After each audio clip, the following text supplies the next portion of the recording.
and welcome back to my channel. If you are new here, thank you so much for clicking on this video. Today I am hoping to do a labor and delivery nurse Q&A video. So if you guys are new to my channel, I am a new labor and delivery nurse. I have been a nurse in general for about a year and 9 months now, but I did become a labor and delivery nurse in February of this year for about 7 months. So I am hoping to answer these questions to the best of my abilities. Again, I am still a new labor and delivery nurse. I feel like you are still a new nurse. Honestly, they say you're a new nurse until you're 2 years into nursing, which I fully believe. But I just had you guys submit questions to me through my Instagram. If you guys are curious for my Instagram, it will be linked down below. I'll probably have it here on the screen as well. But yeah, so let's just go ahead and get into it. Okay, so first question is it true you can't get a job there as a new grad? This is completely false. A lot of the people that are actually in my labor and delivery job right now started there as new grads and have never worked in any other unit. I would probably say about 85% of the nurses are that way. They have always been in women's, they've always been in labor and delivery, and they started there as new grads. If it's something you will enjoy and something you really want to do, why go around it? They have new grad programs in a lot of different places. Just make sure you research the hospital. My advice to get in there as a new grad is to basically just look into whatever hospital you're hoping to get into and look and see when their internship opens and see if labor and delivery will be hiring for that rotation. So that's a great way of trying to get into labor and delivery as a new grad. This question is, do you work with any certified nurse midwives? Yes, I do. We don't work with them a lot during the day because a lot of the times our primary doctors or primary OBs are there during the day, and if they are not there, they're in different groups. So somebody else from their group who's scheduled for that day will cover their patients. So the nurse midwives that I work with actually only work overnight, and they usually work with the hospitalist. So half the shift is the midwife, half the shift is the hospitalist, unless of course there's an emergency situation and then they'll have a hospitalist. But yes, I have worked with nurse midwives. Next question is, what are some typical tasks you complete daily? So this completely depends on what happens when you walk in. In labor and delivery, you kind of never know what you're walking into. You could be walking into a patient pushing, you could be walking into a patient that is a fresh induction, you can be walking into a C-section. It's just so many different things that you can walk into, so it completely depends on the day. But some of the things that I do as a night shift nurse specifically are inductions. So a lot of our first time moms, they'll either pick elective inductions or medically necessary inductions, and that just depends on whether they have gestational hypertension, gestational diabetes, IUGR. There's different factors that their OBs will recommend that they have an induction, and of course the patients consent to having an induction as well. And a lot of the times what we'll do overnight, since it is their first baby, are cervical ripening. Since they are scheduled, it's not necessarily their body is ready to go into labor, so we'll basically help them get into labor. So we'll basically either do, our hospital uses Cytotec or misoprostol or Cervidil, and we will insert that throughout the night. And basically what that does is it softens the cervix and allows it to hopefully dilate as well. The main goal though is to really just soften the cervix to prepare them for labor. And usually in the morning they'll start them on Pitocin or oxytocin to start their contractions. So that's a little bit of what I do for inductions. Other than that, if I have a laboring patient, I will see if they're on Pitocin or what they have going on, and we'll just continue their care. So a lot of the times through that, we're doing a lot of flip-flopping with the peanut ball. We're using Pitocin if necessary.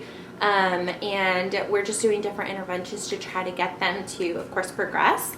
And then if you are 6+ centimeters, you're in active labor, and hopefully, usually after you're 6 centimeters, it goes by a lot quicker. But a lot of the times I'm just managing Pitocin and doing a lot of flip-flopping depending on how baby looks on the monitor.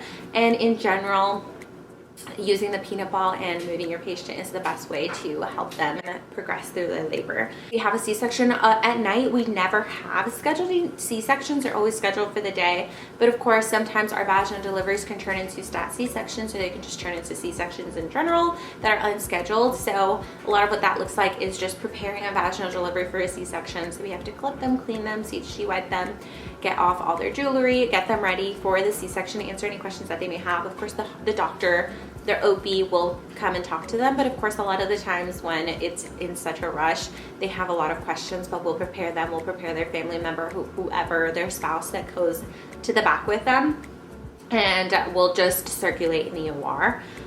So yeah, it kind of just depends on what we have for the day. Sometimes we have patients on magnesium, sometimes we have AP patients on our unit. So it just looks so completely different for everything. If you guys are really curious on different things that I do as a labor and delivery nurse, I can do a whole separate video on that, since I know that is a lot more of an explanation that will be needed, and I can kind of talk about different situations like that, but it's a little bit of what we do. Question is, did I do any extra studying outside of work when you started? Yes. If you guys don't know, I was a surgical med-surg / oncology nurse prior to becoming a labor and delivery nurse, and I did that for a year. And coming on to women's and to do labor and delivery was a complete 360. It was so different, and it is very, very different. It's nothing that I really knew from med-surg helps me in labor and delivery, so I had to do so much studying. And as a semi-new nurse still, again, I was only a nurse for a year, I craved needing to know everything, so I was always studying outside of work. And it was something that I really enjoyed studying anyways. I've always wanted to be in women, so I craved wanting to know everything to be the best nurse I could be. So yes, I did a lot of extra studying. A lot of the resources that I used were bundle birth nurses. Sarah Levon here on YouTube is amazing. And of course, just A1 learning through my internship. Okay, so another question is, what are my patient ratios when short-staffed? So if you guys don't know, labor and delivery is a quote-unquote critical unit for OB and for women's. So our max patient load is 2 patients. Unless we have an antepartum patient, we could have more patients, but our max load is always 2 patients. Whenever we have an active labor patient, our ratio is supposed to be 1 to 1. And there's really no way around that unless we have another nurse watching our other patient. But whenever we have an active, active labor patient, it's usually 1 to 1. When we have a patient on magnesium, it's supposed to be 1 to 1. Sometimes we could have 2 patients, but our max for labor and delivery, true labor and delivery patients, is 2, even when short-staffed. I mean, it's just how it is. We can always have somebody else watch our patients if we have to, move somebody upstairs or do something like that, but the goal is to always have 2 patients or less in labor and delivery. Okay, next question is, do I see myself getting my nurse practitioner's CRNA or changing specialties? Honestly, I do not. I don't see myself continuing my education to get my master's. It's not something that I am looking into or really hoping for. It's just not something I see myself doing right now, and I definitely do not want to be a CRNA. That's something that I'm definitely not really interested in, just personally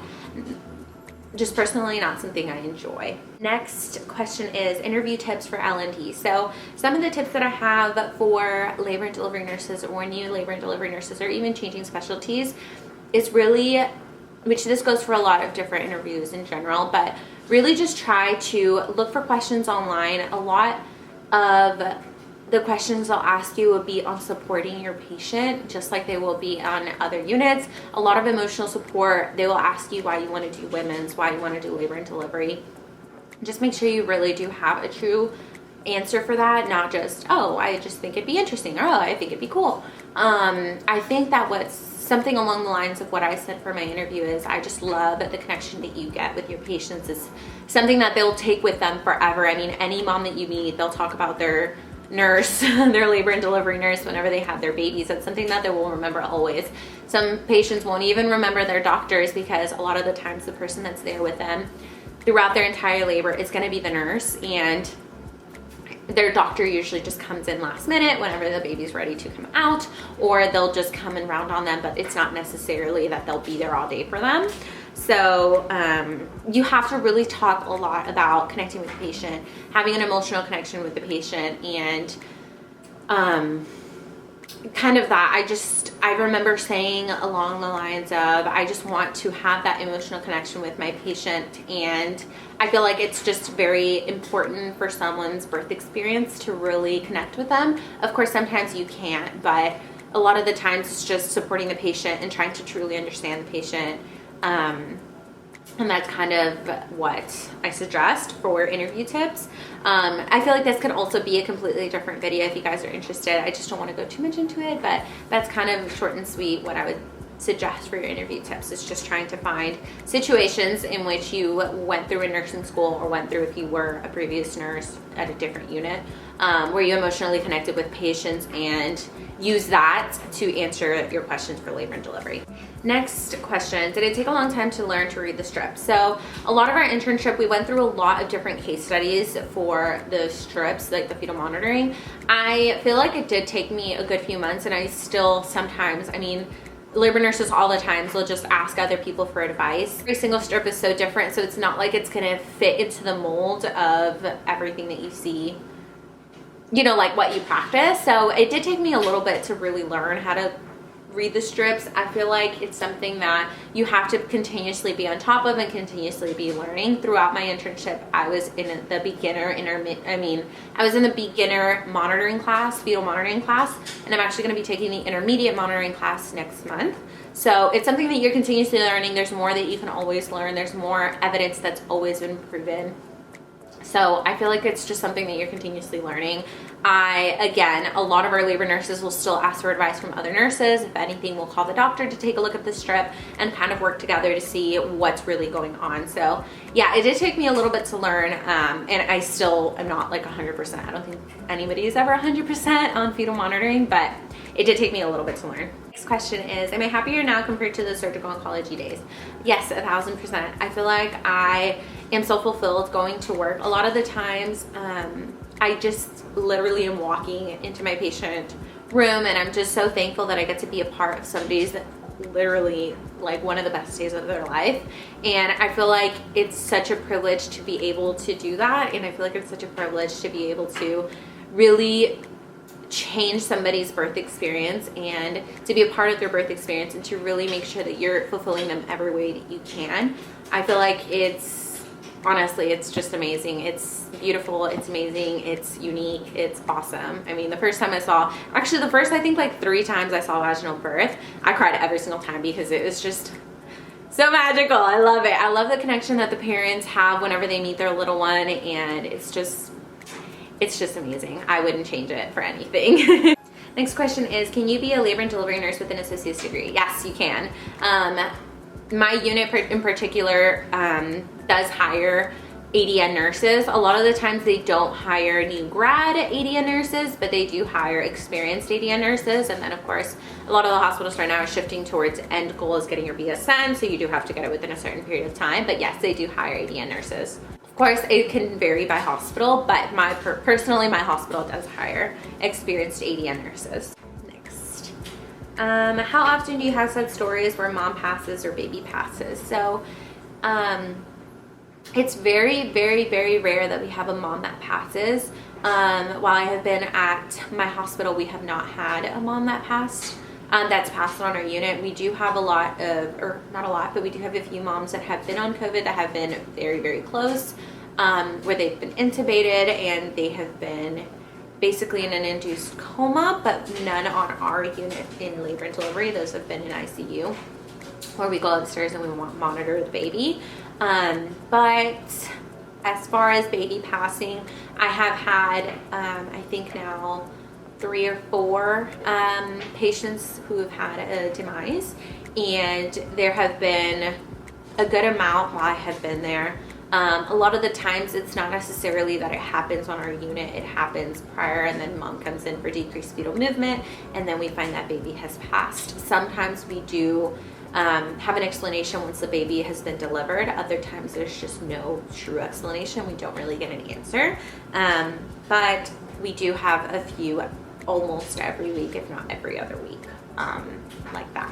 Next question is, what is the difference between L&D and mother baby? So L&D is the actual labor and delivery of mom and baby. So once, we go through the whole labor process with mom. Once baby is delivered, we keep mom and baby for 2 hours. After 2 hours, we send them upstairs to postpartum, which is also known as mother baby. So mother baby is postpartum, so they care for mother and baby post-delivery after 2 hours. So we just make sure that they're stable. Once that they're, we ensure that mom's bleeding is controlled, that she's not bleeding in excess or there's something else going on. We make sure that baby is nice and healthy and has great vital signs, and then we'll send them upstairs where they have a greater patient load. So in labor and delivery, we have a lot of our critical patients are always going to be on labor and delivery, even if they are postpartum and they come down for an emergency, they always come down to labor and delivery, since we do have shorter patient ratios and since we are critical care OB nurses. So that's kind of the difference between them. I won't really go more into depth on that. Next question is, how did I get over imposter syndrome? You guys, I'm still going through it. It's not as common as it used to be. I actually had a situation like this. It wasn't necessarily the nurse that I was giving a report to that made me feel it. I don't know why. This scenario just made me feel very, I don't know, like I was just being an imposter. So basically I had a laboring patient all night, and we ended up having to go back for a C-section, and then I was giving a report. I just left like my sheet at the nurse's station since it was a stat C-section, and I don't know, I just felt like a hot mess that day, and I just went home feeling like an imposter. Like I shouldn't be there. Like I should have had all my sheets with me. I shouldn't have left it at the nursing station because I was giving a report in the OR. I had to go grab it. I just felt like everything was like out of place and out of my hands. And it's common to feel like this. I don't know when this feeling will completely go away, or if it will ever completely go away. Again, I feel like you're truly a new nurse up until you're about 2 years. Because I've been a nurse for about 1 year and 9 months, 10 months, and I'm still like, am I really meant to be here? Am I really supposed to be here? So yeah. The next question is L&D fast-paced? It completely depends. A lot of the times things can change so quickly, and in the split of a second we can go from a regular healthy labor to a stat C-section where we have to take our patient to the back in a hurry, and we have to put them under general anesthesia. Things like AFE, things like prolapsed cord, abruption, so many things. So it can be really, really fast paced, and I have been in a few different scenarios where things have turned into stats and emergency procedures like a DNC, stuff like that. So it can be. Labor is very unpredictable, so we really don't know what's going to happen. Something can seem so cut and clear, and then in a few seconds it completely changes. So yes, it is pretty fast paced. A lot of the times too, even during deliveries, you just never know what's going to happen. Are we going to have a shoulder? Are we going to, like, there's just, you never know. And it can turn very fast paced. And a lot of the times labor is very fast paced. It's just a constant in and out of patients. We get patients through triage that are complete. We get patients through triage with emergency procedures and things that we need. And it's just chaotic and crazy. But a lot of the times, yes, it is very fast paced. This will be the last question I'll be answering since it's already been a good amount of time. Somebody asked, I heard labor and delivery nurses get paid less than the average nurse. This is true. I actually got a significant raise coming from surgical oncology going to labor and delivery. I don't know in comparison to other nurses, but just with the experience that I had as a nurse for 1 year and 10 months, or at that point it had only been 1 year, I did get a significant increase in money. So I don't believe this is true. Again, we are critical nurses for OB patients, so I don't think they get paid less than the average nurse. I've never heard this, but it's something that now I'm curious about. But I haven't heard this before, and again, I did get a raise coming from, again, of course, it varies hospital to hospital, but I did get a nice little bump in my salary moving to labor and delivery from my medical surgical unit. So yeah, okay guys, well I think this is the end of the Q&A. I really hope you guys enjoyed. Please let me know if you did down below. Please let me know any requests that you guys have for videos as well, because I would love to film them for you. I'm trying to be 100% back to YouTube and back on top of my game. But yeah, thank you guys so much for watching. I'll see you guys in the next one. Bye.